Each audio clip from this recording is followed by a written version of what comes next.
గమనిస్తున్నాడు. వివేకం కలిగి ఎవరైనా ఉన్నారా అని ఆకాశం వైపు నుంచి మనల్ని గమనిస్తున్నాడు దేవుడు. హల్లెలూయా. ఈ దినమున దేవుని మహిమపరిచే వారంగా మనం ఉంటున్నామా లేదా జ్ఞాపకం చేసుకోవాలి. ఎక్కువ సమయం తీసుకోవాలి, కానీ 3 విషయాలు దేవుడు నాతో మాట్లాడమని చదివించినాడు. ఆ 3 విషయాలు ఈ దినమున మీకు తెలియజేయబోతున్నాను. మనము ఈ దినమున 11వ వార్షికోత్సవం లేదా 11వ సంవత్సరంలోనికి అడుగు పెడుతున్నాం. 11th కంప్లీట్, 11వ సంవత్సరం కంప్లీట్ చేసుకొని 12వ సంవత్సర వార్షికోత్సవంలోనికి అడుగు పెడుతున్నాం. దేని విషయమై? ఆలయం విషయమై.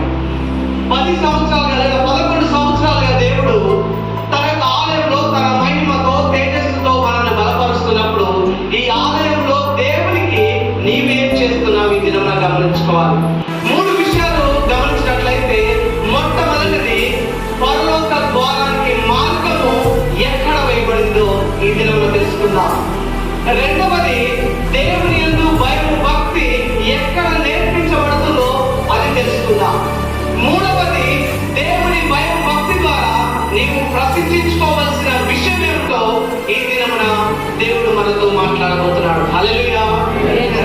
దేవుని మహిమ పరిచర్యలో మనము కొంచెం వెనుకగా ఉన్నామేమో ఈ దినమున గమనించుకోవాలి.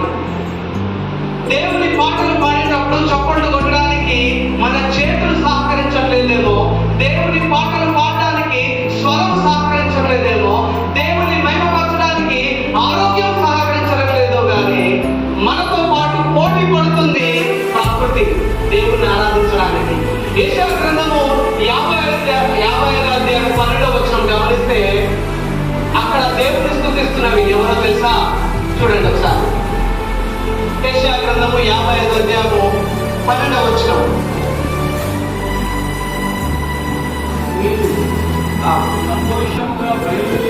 బయలుదేరుదురు, పోబడుదురు, పర్వతములను మెట్టలను సంగీత నాదము చేయించు, పొలములోని చెట్లనియు చప్పట్లు కొట్టును. హల్లెలూయా. మనిషి చప్పట్లు కొడుతున్నది, కానీ పొలములోని చెట్లు చప్పట్లు కొడుతున్నాయి, పర్వతములు సంగీత నాదం చేస్తున్నాయి. దేవుని మాట మనందరం వింటాం కదా, వింటామా లేదా? దేవుని మాట వినేవారమైతే ప్రకృతి దేవుని ఆరాధిస్తున్నప్పుడు దేవుని పోలికగా చేయబడిన మనిషి దేవుని ఆరాధిస్తున్నాడు ఈ దినంలో గమనించుకోవాలి. అదేవిధంగా కీర్తనకారుడు కీర్తన 98వ కీర్తన 8వ వచనంలో అక్కడ మరొక ప్రకృతిలోని వారు దేవుని ఆరాధిస్తున్నవి. కీర్తన 98 8వ వచనం, ఆయన సన్నిధిని నదులు చప్పట్లు కొట్టునుగాక, కొండలు కూడి ఉత్సాహధ్వని చేయునుగాక. హల్లెలూయా. పొలంలోని చెట్లు చప్పట్లు కొడుతున్నాయి, నదులు కొండలు కూడి చప్పట్లు కొడుతూ దేవుని నామాన్ని గణపరుస్తున్నాయి. ఈ దినమున నీకు నేను మనము దేవుడిచ్చిన కృపను బట్టి దేవుని ఆరాధిస్తున్నామా ఈ దినమున గమనించుకోవాలి. ఏదో సాంప్రదాయబద్ధంగా చప్పట్లు కొట్టుడు కాదు, సాంప్రదాయబద్ధంగా దేవుని పాటలు పాటు కాదు, కానీ దేవుని స్వశక్తితో నీకున్న ఆరోగ్యం బట్టి, బలం బట్టి, శక్తిని బట్టి దేవుని ఆరాధించే వారుగా ఈ దినమున ఉండాలి. హల్లెలూయా. కీర్తనకారుడు 40వ కీర్తన 1వ వచనంలో దేవుని ప్రేమ ద్వారా చెప్తున్న మాట, నీవు నేను మనము ఈ ఆలయంలో ఈ సంఘంలో దేవునికి ఏ విధంగా ఉండాలో చెప్పబడింది అక్కడ. 40వ కీర్తన 1వ వచనం, యెహోవా కొరకు నేను సాహసముతో కనిపెట్టుకొంటిని, ఆయన నాకు చెవియొగ్గి నా మొర ఆలకించెను. 40వ కీర్తన 1వ వచనం, సర్వజనులారా,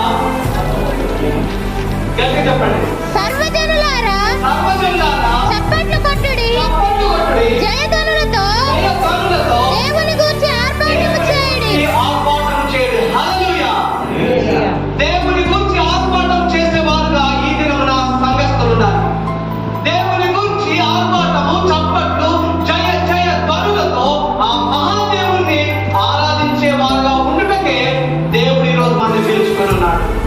ఈ ఆలయము ఊరికి